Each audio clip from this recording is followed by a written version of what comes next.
I'm the manifestation of tens of millions of centuries of sexual selection. Best believe I'm the best of the best of the best of the best of generations of competitive pressure genetically. But don't get upset, because we got the same pedigree. You and I will find a common ancestor eventually if we rewind geological time regressively. And I can say the same for this hibiscus tree, and this lizard, and this flea, and this sesame seed. And if you still disbelieve in what your senses perceive, I could even use my rhymes as a remedy. How you guys doing out there? Make some noise, DLD conference! We're still waiting for the sound to get going here, but we gotta say, yeah, alright. Here's how this one goes.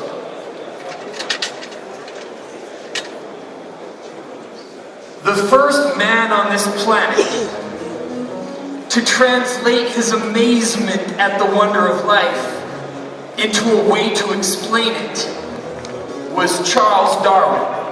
So this is a celebration of Darwin's greatness in the form of a rap. Some would say a debasement. I would say be patient.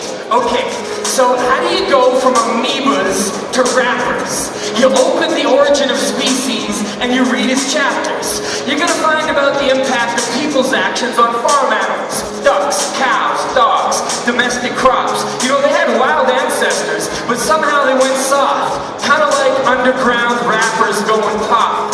Like for instance, in West Africa around 7000 BC, humans domesticated black-eyed peas. But don't call it a sellout, please. Those black-eyed peas have a lot of mouths to feed. Their wild cousins, well, they just watch from the weeds. See, there is nothing artificial about domestication.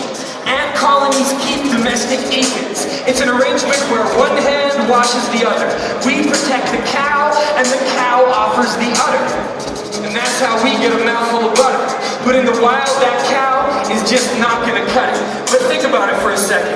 If our little selections and little preferences can change and enhance the critical differences between wild and domestic breeds over the centuries, maybe that can explain everything. I mean, in nature, instead of us making selections, it's survival and reproduction in the midst of competition, where slight differences that arise randomly get selected by the pressures applied environmentally, and eventually species divide like a family tree into everything alive, from a fly to a manatee. Okay, so how does this apply to this? Rap, the craft of the MC. Well, they say evolution is an algorithm. It only has 3 parts: variation, selection, and heritability. So let's see if we can find all 3 in rap music. Alright, so variation can be found in the styles on display.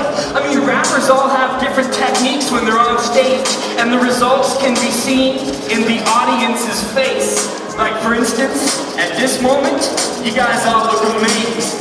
Like guppies removed abruptly from your aquatic space. Your mind's probably racing over questions of style and race and genre and time and place. And some of your eyes are glazed like, for God's sake, how long will this take? But if you all feel that way, then soon I'll be replaced by someone more entertaining. Like maybe Lil Wayne.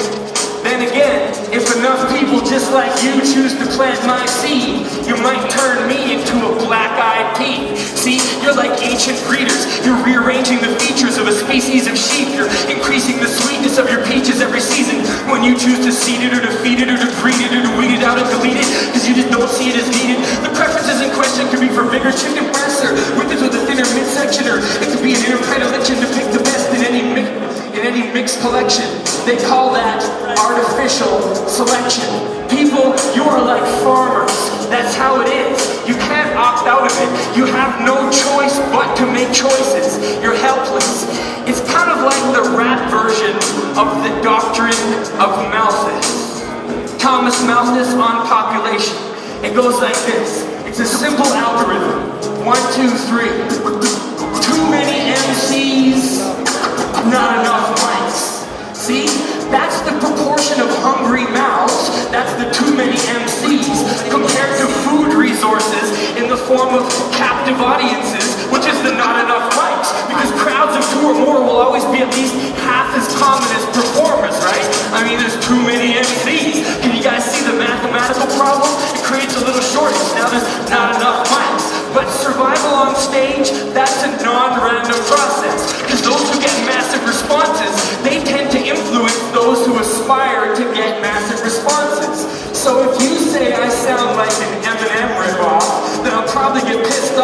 and start flipping you off and acting obnoxious and screaming, "Nah, dog, that's preposterous." Okay, I'm gonna admit it. What you're watching is a form of imitation modified by experience, which is kind of similar to the genetic basis of inheritance. That's heritability, except it's part Darwinism and part Lamarckism, with genes and culture co-evolving as we rock to the rhythm. But whether you think cultures really evolved, or if it's just a silly metaphor that's pretty but false, or whether you've never even thought about that, I still think Darwin can teach us all about rap. Because it's all about that competition for status with intricate language delivered in battles, and it's all about getting that fitness advantage and the different adaptive behavior patterns that have us acting crazier than pheasants mating dances. But hey, that's natural selection. So just sit back and listen, and you'll witness the evolution of the rap profession.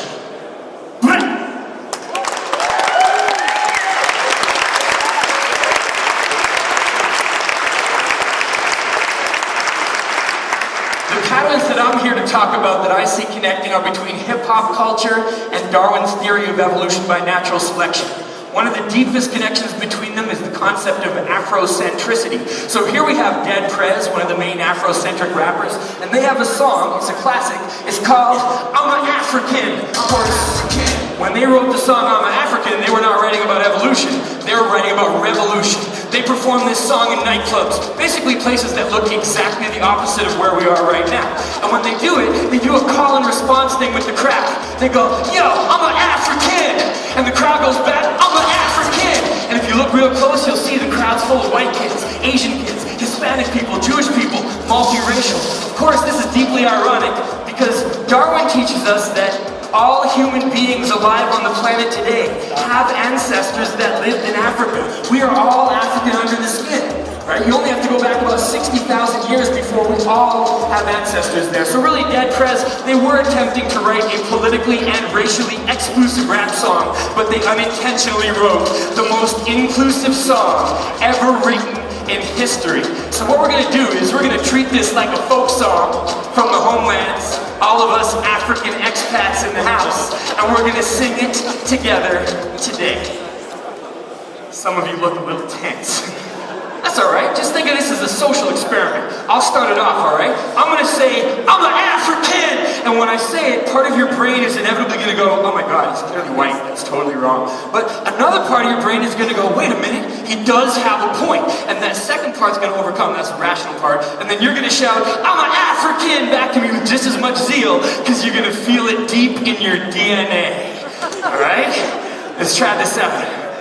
Don't leave me hanging. Alright. I'm an African! Say it loud if you know what's happening. Come on, louder. I'm an African! Hell yeah, so I know what's happening. Awesome, let's do this. Of course, the next challenge is going to be for all of us quote-unquote Africans to sing the song on beat. Here it comes. Remember, it's I'm a African, not I'm an African. Drop the F. Grammatically incorrect. You guys ready? I'm an African! Hell yeah, and I know what's happening. I'm an African! Yeah, archaeologists, tell me what's happening. Are you an African? Let's say it loud if you know what's happening. I'm an African! Yeah, geneticists know what's happening. No, I wasn't born in Ghana, but Africa is my mama. Cause that's where my mama got her mitochondria. You can try to fight if you want, but it's not gonna change me. It's plain to see, Africans are my people. And if it's not plain to see, then your eyes deceive you. I'm talking primeval. The DNA of my veins tells a story that reasonable people find believable, but it might even blow your transistors. Africa is the home of our most recent common ancestors, which means human beings are all brothers and sisters. So check the massive evidence of Homo erectus and Australopithecus afarensis in the fossil record, and then try to tell me that we're not all connected. The fossil record has gaps but no contradictions, and it complements the evidence in your chromosomes.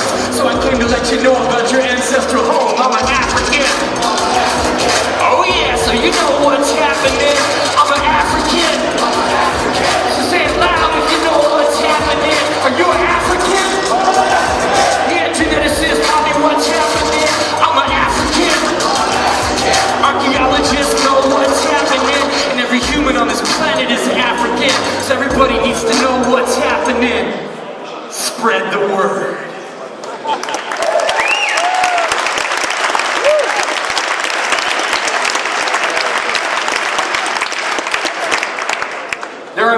many other deep patterns that connect between hip-hop culture and evolutionary biology, of course. I could get into a lot more. This is an excerpt from an hour-and-a-half long show, but I'm just going to give you a quick little tour. Of course, the idea that humans came from Africa, a pattern that connects us all, came from the descent of man, also the origins of sexual selection theory, the idea that organisms could develop ornaments purely for the purpose of attracting mates. Classic example is the peacock's tail. Lesser known example is the modern phenomenon of bling found in hip-hop culture. But there's an idea that maybe all hip-hop is bling that I've been trying to explore. I've been hearing that message from hip-hop culture since I was very young. First time I heard it, I was 11 years old, and it was coming from a rapper called Slick Rick. Ricky, can't you see? Somehow your words just hypnotize. Slick Rick observes that his words have a hypnotic effect on female brains. I figured a peacock could have written that song. A few years later, I heard that exact same message again, only this time it had mutated. I was 15, and the message was coming from Snoop.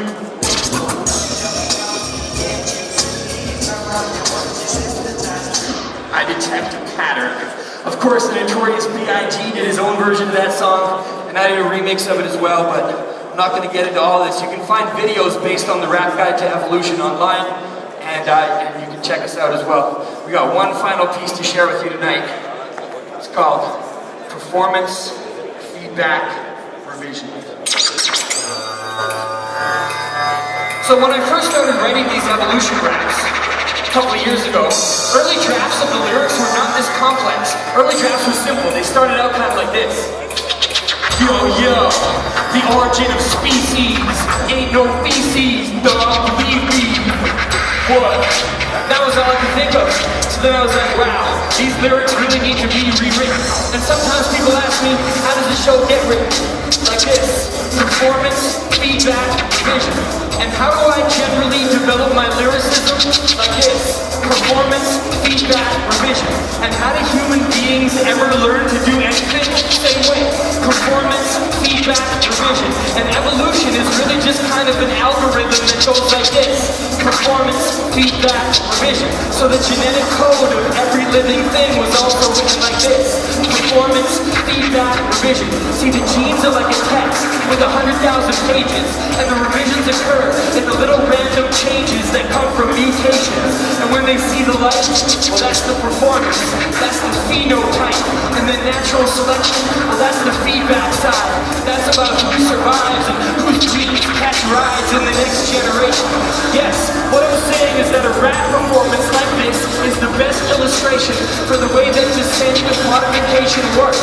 Because the performance is necessary to change the words, to decide which have an impact and which to send back to the drawing board. In fact, I just did that and you guys failed to react. Because any line can change, and the mutations occur when I improvise on stage. Because up until this moment, everything I said was off the page. Now I'm gonna have to switch it up and do a freestyle section. I'll have to keep it specific so I can beat your cheater detection. Yeah, alright, I'm improvising. I got flow, especially for all of the billionaires in the front row. Yeah, see, I'm dropping the wisdom. This is a freestyle where we at entrepreneurialism. I'm trying to make you people feel me. How you guys doing out there at DLD? I'm just making it out as I go along. Flowing on this beat right now, I don't know this song because I never wrote it before. I'm just trying to be a motor mouse and be digitally hardcore. But even if I make a little mistake over the rhythm, that's okay. That's how I introduce randomness into the system. See, that's mutations. I get it from freestyling. I gotta thank you for the invitation, Esther Dyson. Yeah, because she's comes from one of those families. It's not exactly dysfunctional, but it is culturally, massively making an impact. Yeah, I keep raps, maybe sick attacks. This is the way that I spit it. I make it just interact. Yes, I'm never a deadbeat. This was my first time doing a hip-hop show with Trezzy. Yeah, see, this is the way I put it down. I was like, how does this work? And the CEO was in the speaker's lounge. That's why I love DLD. You can make those connections. This is freestyle rap, improvisational introspection. It's like live improv that I'm doing in hip-hop. I can do this, I rock the music. I'm totally jet-lagged because I just touched down in Munich. Yeah, it's how it goes though. My mouth is a motor. She's telling me right now I gotta get off the stage and give it up to the coder. It's like an explosion. Yeah, that's right. I do it impressively, but not as impressively as Steffi So give it up for our people, ladies and gentlemen. Thank you very much.